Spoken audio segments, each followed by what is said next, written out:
Andrew Staples. Welcome to the Tech First Talks podcast. Thanks for having me. Very much looking forward to talking.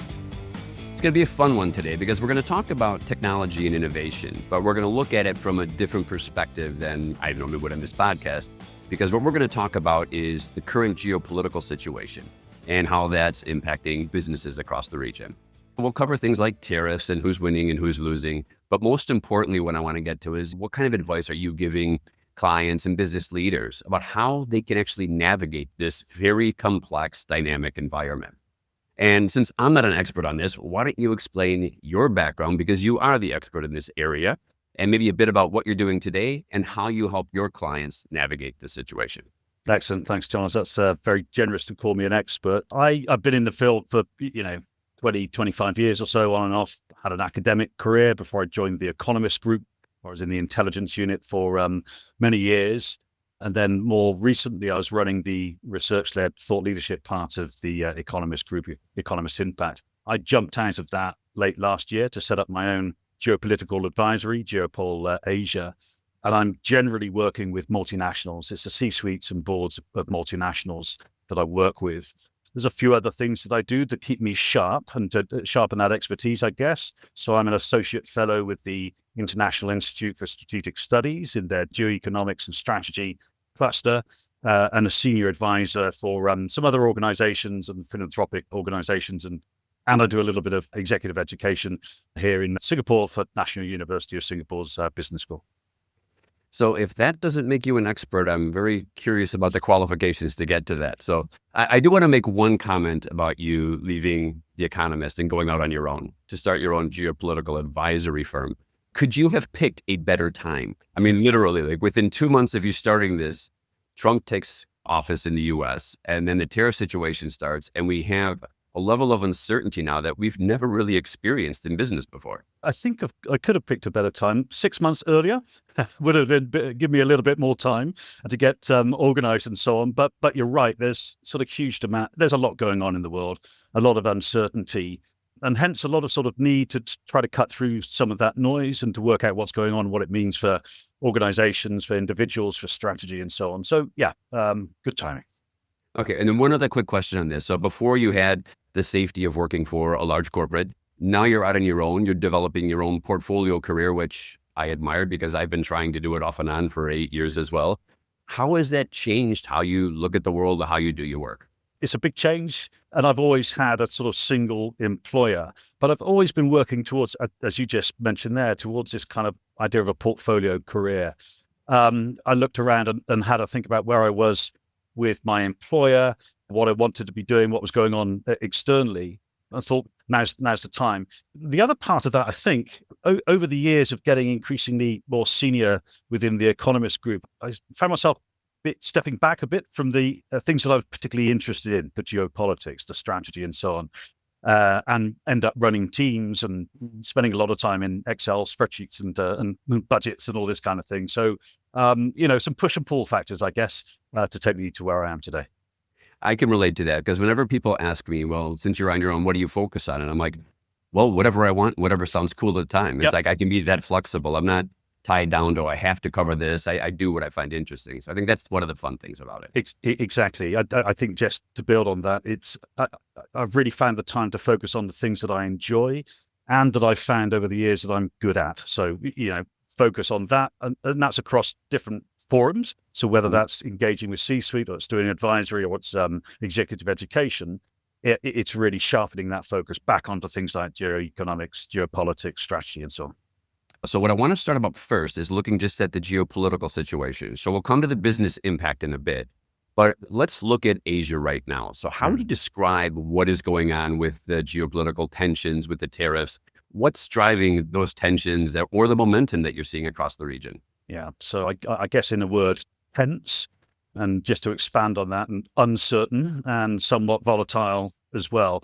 So I was talking to somebody at the end of last year, and we were looking ahead into 2025. We'd had the election in the US, so we knew that President Trump would come in for his second term in January, and we're trying to identify what would be some of the top themes for 2025. And I think I got a lot of that right. Trump trade and tech. And, the first half of this year has definitely been a focus on trade, of course, with tariffs, the so-called Liberation Day tariffs on April 2nd, and everything that's flowed since then, even before that with Canada and Mexico. And I think the second half of the year, that's going to continue, but we'll also see some of these other issues bubble to the surface. We just had the Shangri-La dialogues in Singapore. Pete Hegseth was in town, and I guess at some level sort of saying all the right things when it comes to US engagement with Asia, or particularly with its sort of allies and those countries with which it's got a sort of deep relationship, particularly thinking about Japan, South Korea, Philippines, and so on. Just to, before we sort of zoom in on specific areas like security, the economic impact of tariffs. I mean, global growth will slow this year if you look at projections from WTO, IMF, whoever it might be. And that's on the back of, all of this uncertainty. And, at the heart of that, we've got this issue around technology. And really, again, if you boil all of that away, if you start thinking what are some of the key dynamics in the global political economy and how does that touch down in Asia, it's that pursuit of power. Who has leadership, and particularly in cutting edge technologies, and hence everything around semiconductor chips and AI and data centers and all the rest of it. So politics, economics, security, there's a lot going on in the region and a lot of uncertainty around that as well.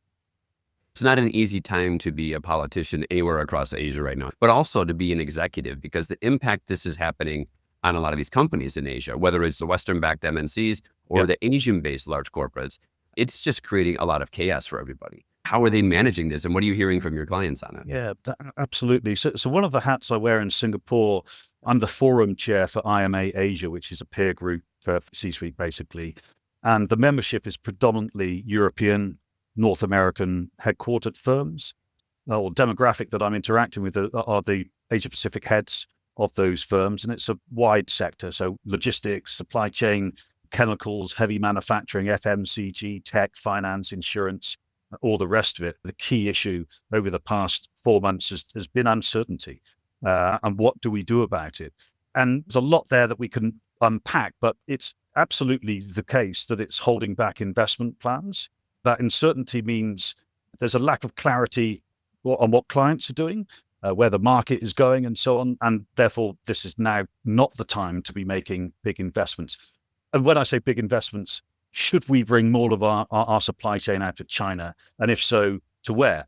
I mean, Vietnam's a fascinating story, right? Over the past 10 years, it's really benefited from that China plus one outflow of manufacturing.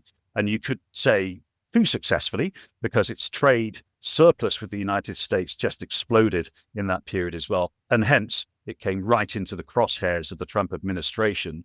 And they've been slapped with some of the highest reciprocal tariffs for anybody. So where do we go from here? And if you're a firm with big supply chains in manufacturing, particularly in tech and so on, there's a lot of Chinese content in there. Do you move out of Vietnam again? To where? Is that to India, Malaysia, Indonesia, Philippines? And, each country has its pros and cons and so on. But you're not going to do that until you got some clarity on actually what is the tariff regime.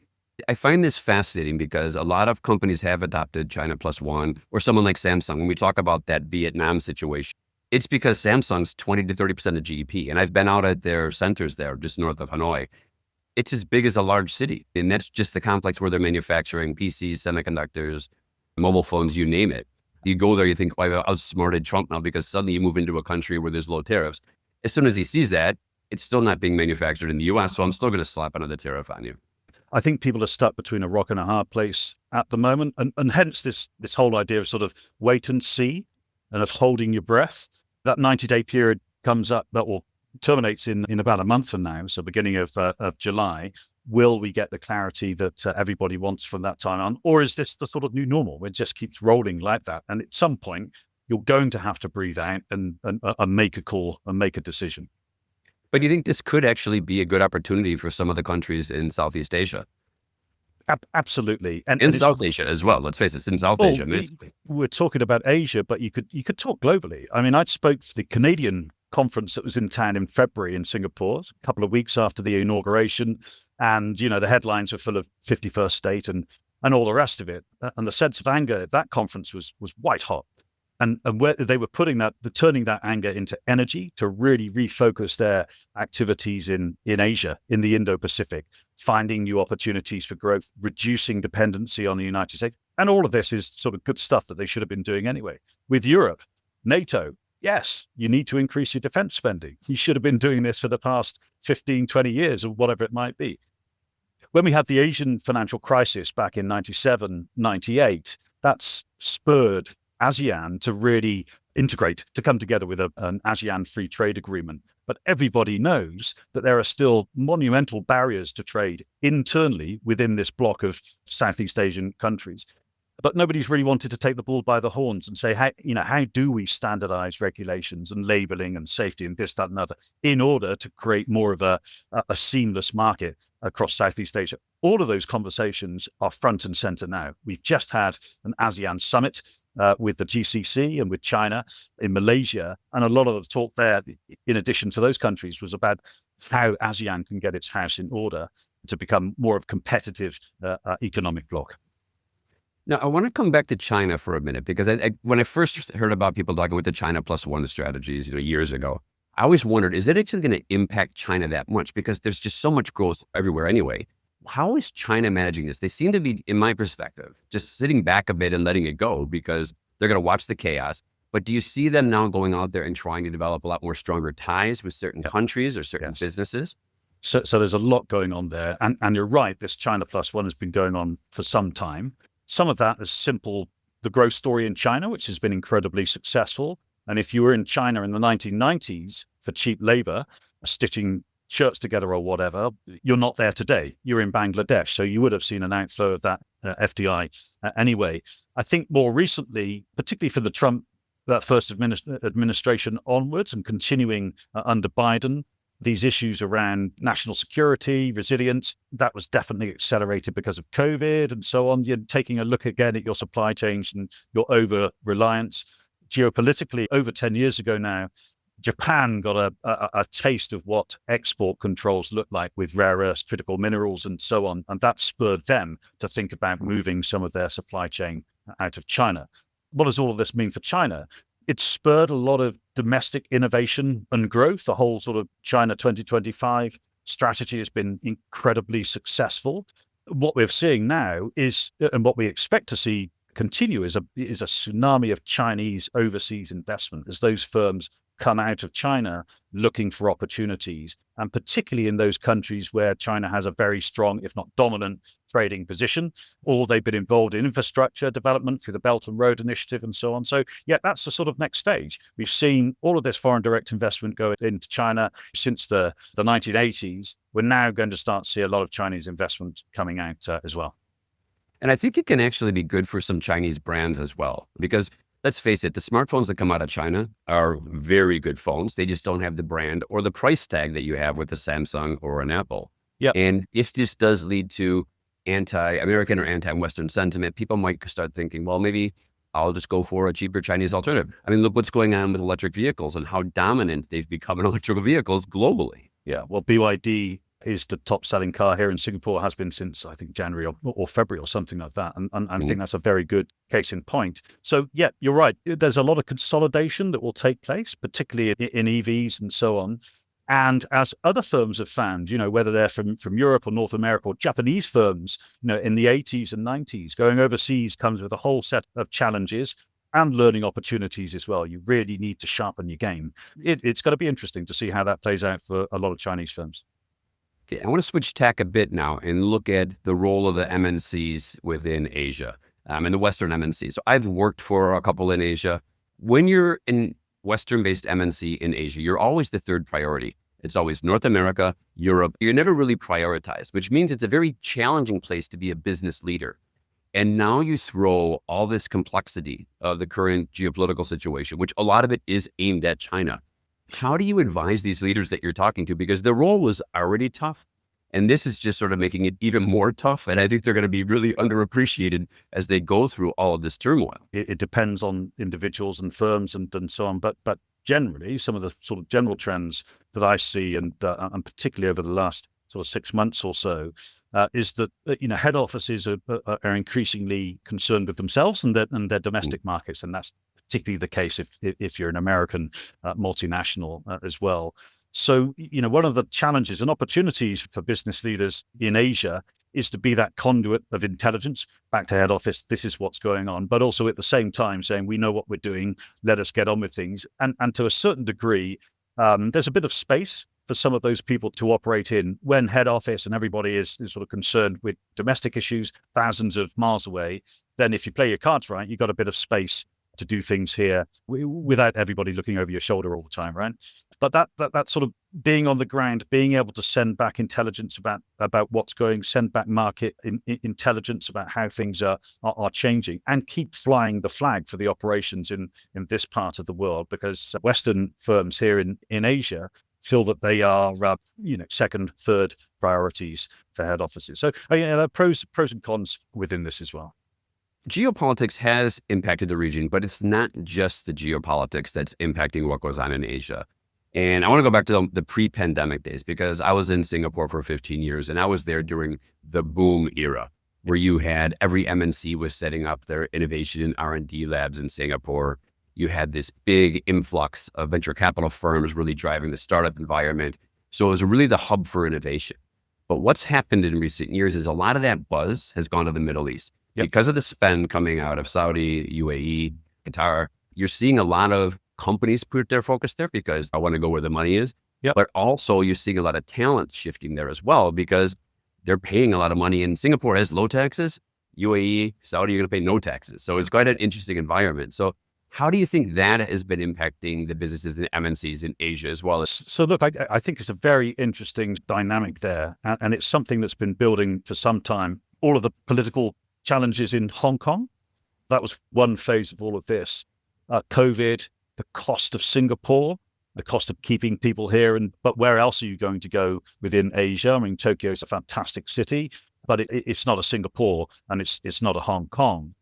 And then you've got this very attractive pro-business environment in the Middle East. And so naturally, I think you see a clustering there. And the investment in these leading industries as well, whether that's data centers or building AI, financial services, it just makes sense. Now, so you could say that somewhere like Singapore is going to be a relative loser to GCC in that sense, but it's still a critical hub city, as is Hong Kong. So I just think we'll see a rejigging of who's where and doing what.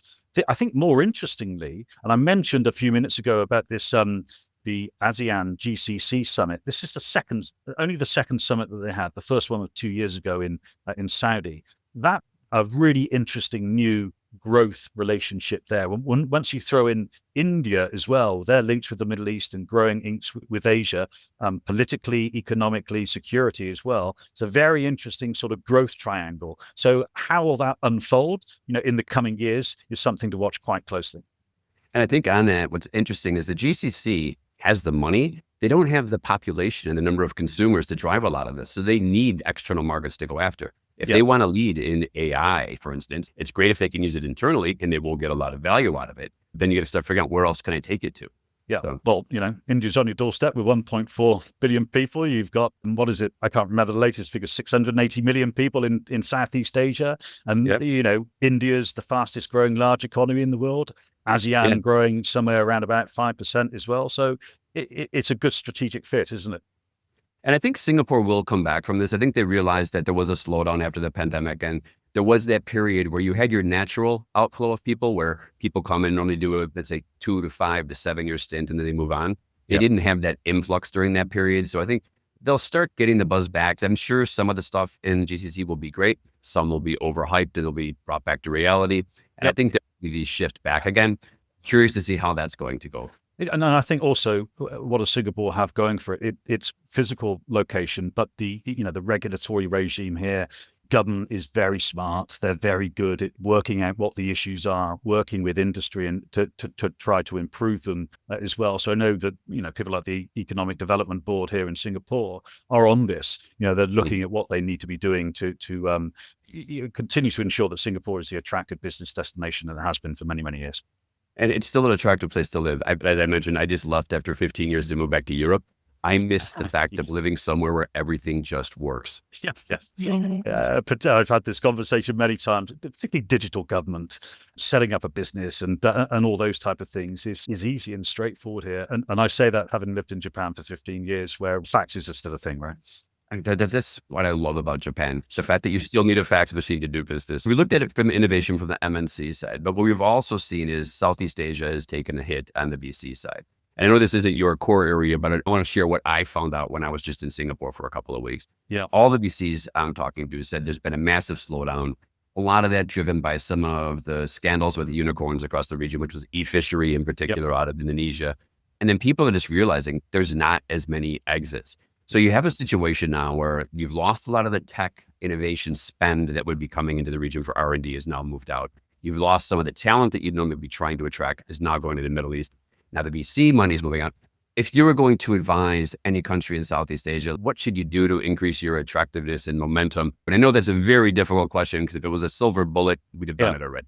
Well, look, I think some of the steps that Singapore is taking, and again, going back to that sort of proactive approach that you see from business and industry associations like the Singapore Venture Capital Association, is why are we facing this? What are the headwinds and what can we do about it?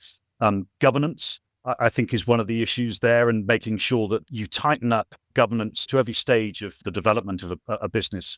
But that's Singapore. And then, going back to this issue of actually quite a fragmented market across ASEAN, very different understandings and applications of government requirements in Indonesia or Malaysia, Thailand, or wherever it might be. So again, getting some of that regional coordination so that, as an investor coming in, and everybody knows Asia, well, we know Asia is so diverse and it's very difficult to talk about Asia as a single sort of entity. But the more that you can get those commonalities in somewhere like ASEAN, or at least some of those core economies of ASEAN, Singapore, Malaysia, Thailand, Indonesia, Vietnam, the more attractive it's going to be as an investment destination. I have one last question for you on Asia. And it's been a bit more of a fun question. 30 years ago, I left the US, moved to Europe. I was the typical fresh off the boat American, didn't know anything about what I was getting myself into. This happens. You do get people who move abroad for the first time, and especially with a lot of these tech firms that you have in Asia and based out of Singapore. What would you tell if there was a Western fresh off the boat expat coming out to start working in Asia for the first time? What advice or warnings would you give them about working in Asia? So I think one of them would be just what I mentioned there. Don't think of Asia as Europe or America. It's incredibly diverse with your rich, big, advanced economies like Japan and your emerging economies with huge populations, but lots of challenges around physical infrastructure, education, and all the rest of it. In Indonesia, you've got aging populations. Again, Japan, you've got very young populations. Get to grips with Asia from that starting point. Travel as much as you can. When you take that taxi or whatever it is from the airport in say Hanoi or Ho Chi Minh, and you're surrounded by those 20-year-olds on scooters, this is what a population of 100 million growing at 6%. And, the average age is down in its 20s already. This is what this looked like. Then go to Japan and see, okay, this is very, very different. And this is an economy that's finding ways to deal with that demographic sort of time bomb that they're living with at the moment as well. So, get out and travel, network. There's a huge amount of knowledge in the region, and people I find are very friendly. So there's no shortage of those, whether it's formal networking groups or associations. So get out and just be inquisitive, curious, ask those questions and learn. I used to spend a lot of time in Taiwan. I probably spent at least 30 days a year there for work.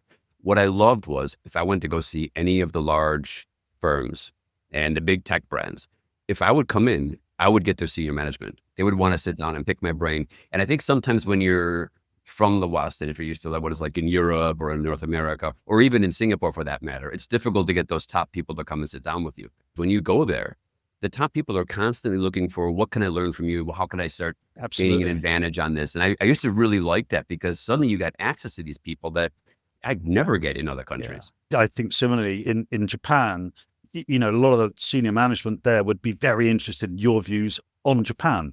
They want different perspective as well. So you have to sort of be careful not to come across sort of teaching granny to suck eggs, right? But again, I think access to people, being curious, asking questions, showing a genuine interest in that country, in that industry, in that company, in that person would be good advice for someone like you stepping off the boat 30 years ago.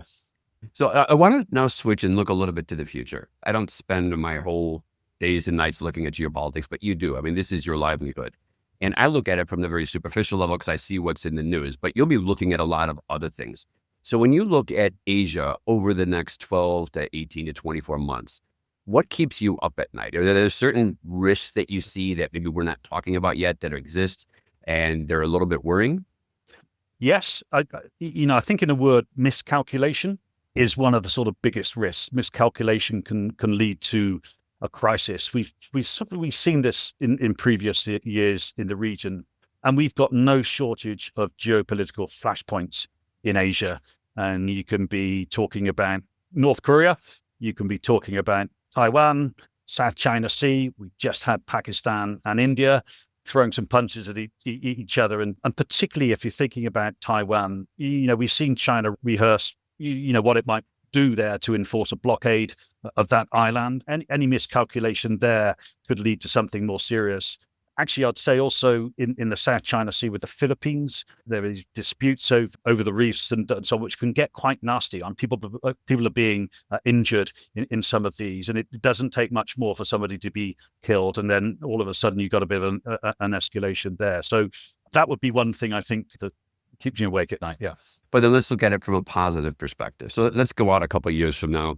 What's your best case scenario for how all this plays out with the trade wars and the tariff situation and the other instability that we have within the region? So look, a lot of it isn't going to go away. And I think a big part of the conversation I've been having for quite some time is that we are in an emerging new global order. All of those certainties, and again, you mentioned 30 years ago, similar to me, came out to Asia first in the late 80s and then, from the mid 90s onwards. All of the assumptions that underpinned globalization in that period from the 1990s, early 2000s, the WTO, bring barriers to trade down, China joining the WTO in 2001, global supply chains, all the rest of it. And you'll be very familiar with this with tech. I was just reading Chris Miller's book, Chip Wars, and that whole sort of history of the globalization of tech supply chains and so on. But all of that happened under a certain set of assumptions around the global economy. All of those assumptions are challenged, contested, if not thrown out the window. And increasingly, this hasn't happened overnight. This is something that's been building at least since the global financial crisis, but it's coming into a bit more of a sharper focus now. So we are in a new sort of period. What does that mean for Asia? Geographically, nobody's going away. All of the actors will still be here, apart from possibly the United States. So that is the biggest question. What is the United States' presence and intention towards Asia? We mentioned Pete Hegseth earlier on, talking about America being front and center. But I think, given some of the other actions that we've seen from the current administration, people question that. China, on the other hand, is making a great play of saying, we're going nowhere. This is our backyard. We are the trusted actor in all of this. We do support the global trading system and so on. So things are sort of a little bit topsy-turvy there. If we think about going out for a few years, some of those tensions will still be here, that superpower tension, and how that other countries fit in with that. I mentioned Japan and South Korea, Philippines, and so on, Vietnam, Cambodia, Laos, Myanmar, India. Where do all of these actors sit within this, on the contours of this emerging new world economy is one thing to look at. One of the questions might be, who sort of stands to benefit from all of this? We talked a little bit about Vietnam and how they benefited from that outflow of FDI to Vietnam, some of it from China. But there are other countries as well that if they got their act together, if they invested in their regulatory regime, policy stability, physical infrastructure, digital infrastructure, all these type of things, then places like Malaysia, Indonesia could become increasingly important as those connector economies, those middle economies that can connect US and China, the European Union, GCC, and so on. So I think the biggest thing holding everybody back at the moment is this lack of sort of stability, all the uncertainty, the volatility that comes from that as well. As that starts to sort of calm down, and we would hope as we get into the second half of the year and into next year, we do get some more clarity on that. Whatever the tariff regime is, as long as it's a known quantity, then you can start moving forward. Then you can start making your plans and budgeting and investing or rejigging your supply chains, whatever it might be. That's not where we are at the moment, but that is certainly what will unfold in the next 18 months, barring anything terrible happening. Well, let's go to that. So this is one of my favorite questions to ask people right now. What if everything just gets really bad? It gets worse than it is right now, and the world's going to hell in a handbasket. Where would you go? You know geopolitics way better than I do, so I have a theory on this. Where would you go? Yeah. Listen, I haven't made my billions in Bitcoin, so I don't have my bunker in New Zealand or anything like that at the moment. So I think I'm pretty limited in my options. I'll probably just go down the pub and let it all unfold. I took a year off, a sabbatical a couple of years back, and we hiked around the world, basically. And I've come up with Uruguay. Montevideo is my choice. Amazing you mentioned that. I had this very conversation 2 nights ago in Delhi with a European who said that they've just moved to Uruguay because of what's going on in Europe, Russia, this, that, and the other. And, that was the first time I've heard it twice in 1 week now. Okay. Yeah. I think it's fascinating down there. Great food, great wine. Yeah. You got the ocean right there. You're a 2-hour boat ride from Buenos Aires. And so a few fun questions to close out here. You've been with the Economist for a long time before you started your own firm. A lot of what you have to do is you have to predict what is going to happen. So can you give us an example of maybe one of these predictions that you got right and one that you missed the mark with? Okay. So I definitely try to avoid predictions, rather try to sort of engage in that foresight, looking at competing but plausible scenarios for how things might unfold. Whilst I was at The Economist, I did do a lot of economic forecast, or at least I used the economic forecasting from the intelligence unit in presentations. And then, a year later, you go back to the same client and say, oh, okay, yeah, China grew a bit more than we thought it was going to grow, or this didn't happen, or this did happen, and so on. And that's fine. At the end of the last year, the focus for this year, trade, Trump, and technology. I think I got most of two-thirds of that right. The technology is sort of bubbling away, but it hasn't been as front and center as I thought it might be. Yeah, I guess the other thing that I think many others, if they were honest, have been surprised by is the pace of change since January, really. And it's one thing after the other, and just trying to catch your breath in all of that. And it's not just small things, it's pretty big foundational issues with the global political economy that are being sort of shaken about at a rapid pace. So that's one thing I didn't see coming this year. Yeah. I'll give you my miss because you mentioned Bitcoin. I was approached by a friend who said, I'm going to invest in this thing called Bitcoin. And it was at 250 at the time. And then about 2016, 2017, I was in London and I was with the head of innovation for Cisco. And we were talking at it, and it was about 3. And we were just agreeing that this is a house of cards. Because my wife was saying, you should buy some more now. And I'm like, no, I'm not going to do it. So yeah, I also don't have those Bitcoin billions, unfortunately. So I'll see you down the pub rather. Make sure we go for a happy hour so we get cheap pints.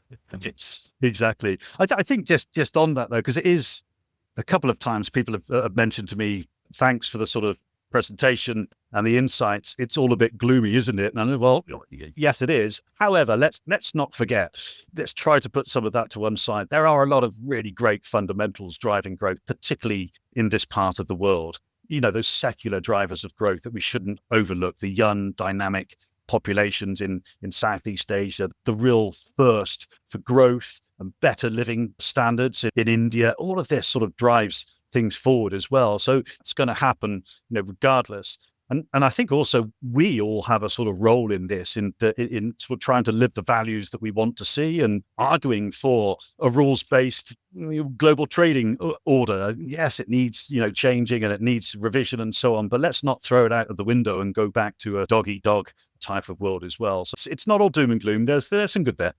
And I think, especially for Asia, there's a lot of things to be positive about. So I remember back in, it's been November, December, I got invited to a McKinsey dinner in Amsterdam, and they wanted me to talk about what it's like in Asia, what I saw there versus what I see going on in Europe. And I think one of the things they had talked about during the night is they need to change here, but it's difficult to change in Europe because of regulation. Yep. And they gave the example of you can't just change curriculum in schools here because that's controlled by unions. And I'm like, you're thinking about what you need to do for your businesses now. Think about what you need to do for that next generation. All the countries in the Middle East, Singapore, South Korea, they've pivoted curriculum already to start helping younger people understand technology, understand AI. Those people are going to have such a great head start. And then you've got countries, like you mentioned with Vietnam, with the young population who are growing up, everything is digitally enabled for them. I mean, it's an exciting time. And I just love the diversity of the region. And I love its future prospects because all those economies have so much room to grow. It's not like everybody's already reached the pinnacle. There's middle classes that are going to explode across the region. And it's not just that big growth story. I mean, I mentioned Japan a few times. Japan is lucky if it can grow it at 1% GDP a year. But the amount of change, or the pace of change that's taking place in Japan at the moment is phenomenal. The last few years, and I go to Japan very regularly, the population, as you know, is shrinking rapidly. It's about 500,000 people a year that disappear from Japan's population. Population stands about 127 million people at the moment. Most conservative estimates put that at 100 million people by 2050, which is not that far away, right?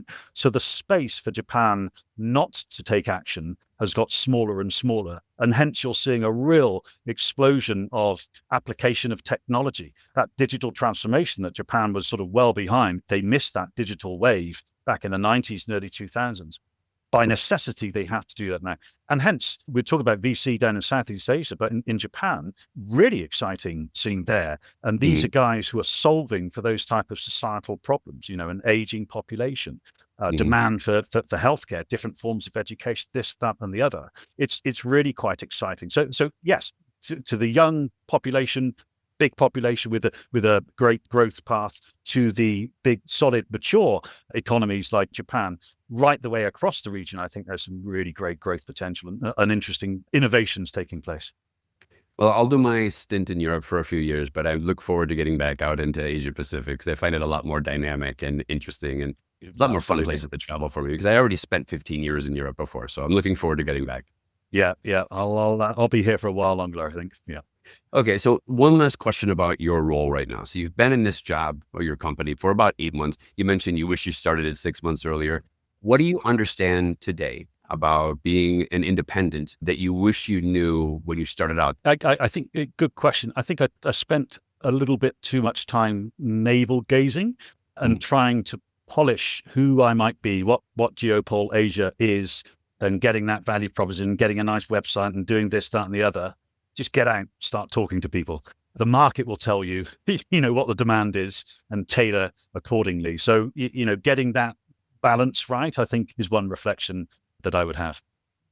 And then the final question, now why Japan? Because you studied there, you've lectured there for a number of years, you've got clients there and the government there. You own a holiday home in Kyoto, which, by the way, I looked it up. It looks beautiful, right in the city center. So next time I'm up in Kyoto, I'm going to be dropping by. What brought you to Japan and why did you stay so long? So it's a good story. I'll keep it short, but I first went to Japan on the Japan Exchange and Teaching Program, JET program.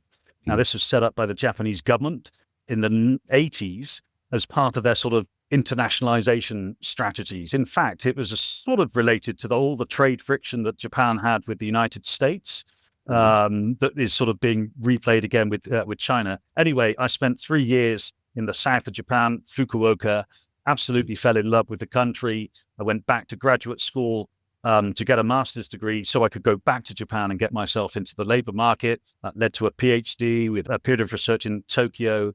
I fell in love with the country, its history, the people, the food, the geography, everything about it. So one thing I haven't been able to adjust to moving to Singapore from Japan is the lack of seasons. In Japan, very clear spring, summer, winter, autumn, all the rest of it. I miss that.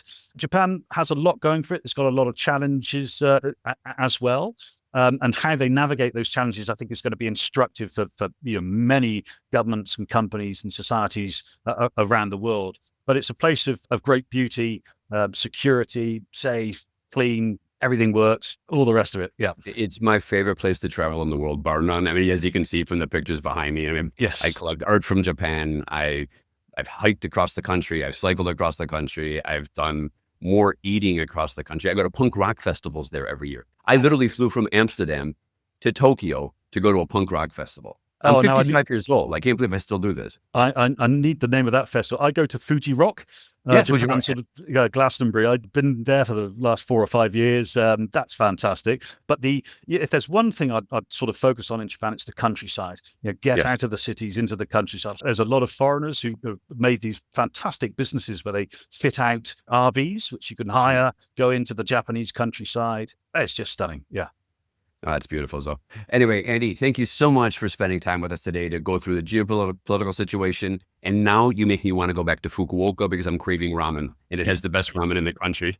Absolutely does. Yeah. Charles, thanks very much for the invitation. Very much enjoyed it. And I look forward to all the other guests that you have on and learning from them as well. And hopefully we'll see you at the pub soon, but not because the world went to shit, but just because we're in Singapore, we can go to the pub together. Okay, that's a leading indicator. If anybody sees both of us heading to the pub at the same time, they should get worried.